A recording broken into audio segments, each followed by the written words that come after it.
Jai Mahamaya ki jai, Vishveshwari Mata ki jai, Lily Baba ki jai. We'll continue with chapter 52 from the Devi Bhagavatam, retold by Ramesh Menon. Vedavyasa said, the Devi said to the Devas and to the mountain, before creation, only I existed. That form of mine, that fathomless, is called Chit, Sambit, Parabrahma, and by other names too. But that self of mine is beyond the mind's comprehension. It is past even the God's thoughts. It transcends all its names and symbols.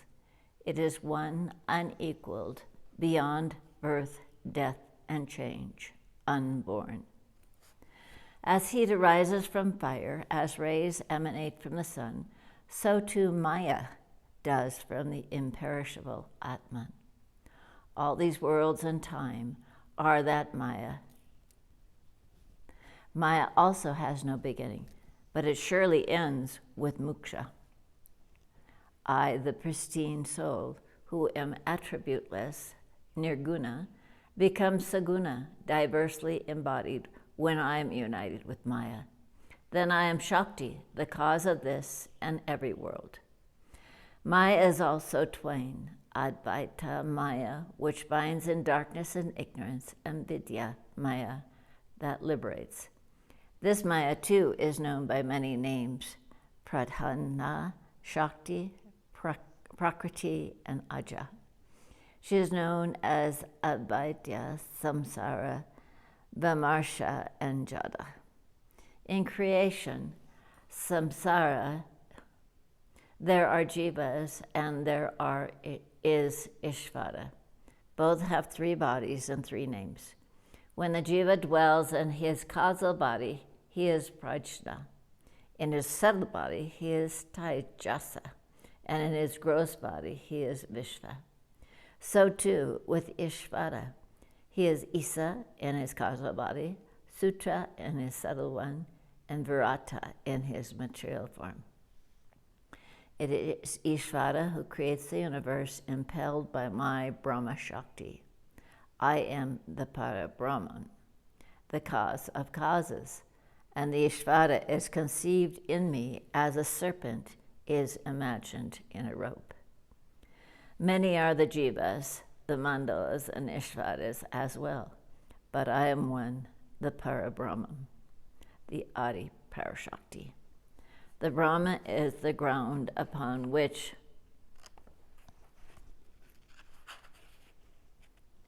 all the worlds are created, the fabric from which time is woven. I enter the worlds as subtle breath and sustain them, and when I leave, I destroy them, transmute them. And just as the rays of the sun are not defiled when they fall upon the gross earth, I am untainted by the worlds I enliven. I am actless. The worlds and time flow from me, but not because I exert myself to create them. All the mandalas are based upon me, but not because I make any effort to sustain them. They are not real, as the Brahman is. They wither and die. They are made of illusions and of Maya. Even the Ishvaras are finally illusionary. They are born, they live, and die.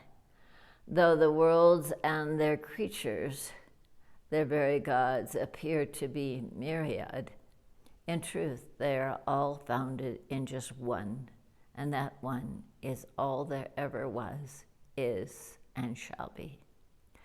Only ignorance sees that many in the one. O Devas, O Himalaya, all creation is made of me. I am the Strutaman that dwells in every spirit. I am Brahma, Vishnu, and Maheshvara. I am the Brahmi, Vishnavi, and Raudri, Shakti. I am the sun, I am the moon, and all the stars. I am birds, beasts, chandalas, and the thief as well. I am the savage hunter. I am the virtuous Mahatma. I am all men, women, and every Enoch too. Be sure that if you see anything at all, I dwell in it, and that is why it exists. No more can anything on any world exist without me than a son can be born to a barren woman. I am the ground upon which all beings and time are founded, and all that are found in these, said the Devi. Himavan, Lord of the Mountain, said, Himavan, Lord of the Mountain, said, Bhagavati, if you are pleased with me, show me your cosmic self, show me your Virata Rupam. The Vedas echoed his wish, and the goddess stood revealed before them, and she was everything that existed or ever did or shall.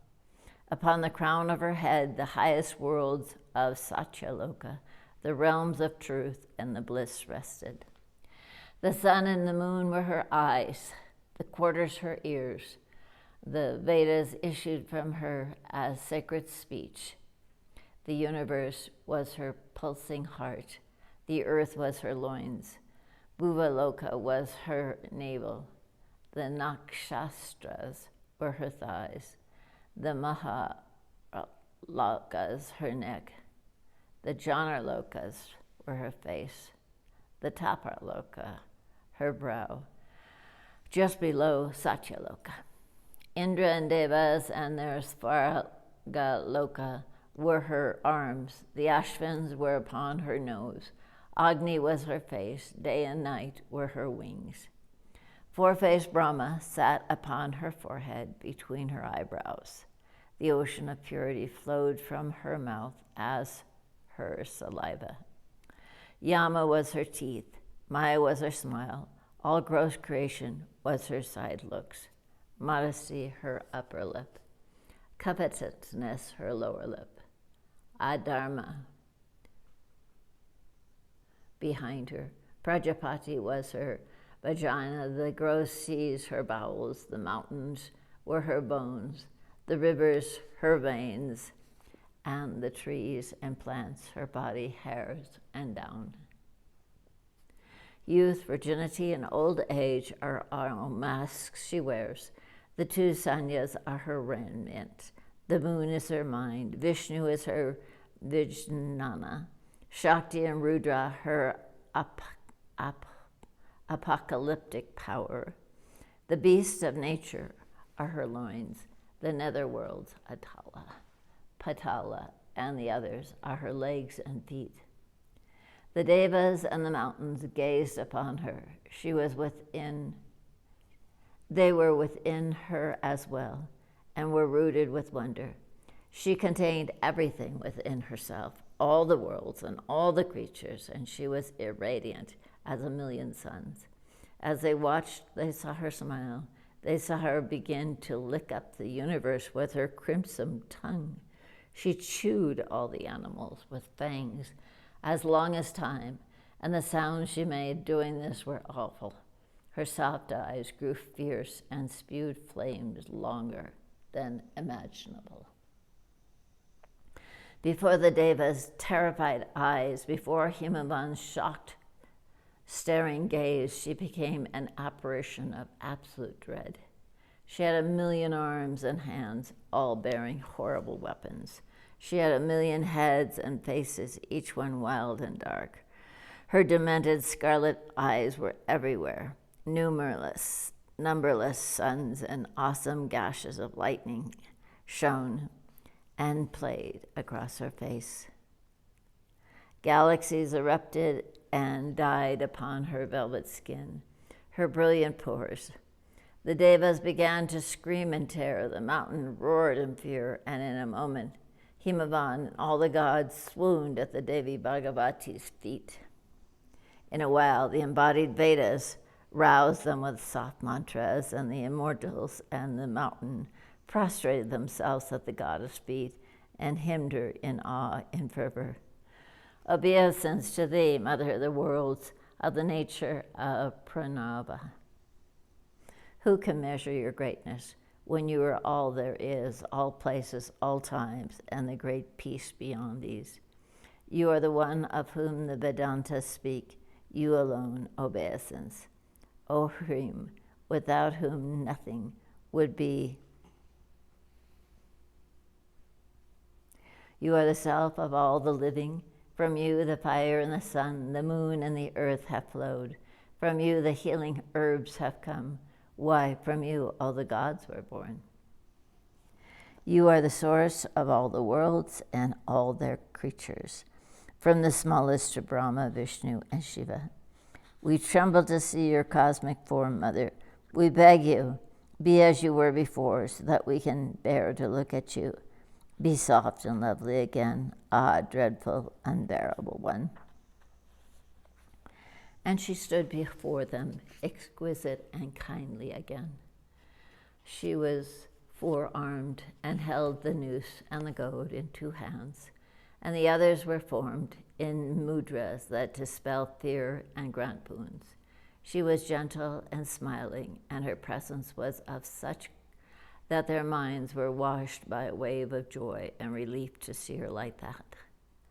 Kindly she said, Devas and Himavan, only the Brahman is real. Everything else, all the worlds, is illusion. It is Maya.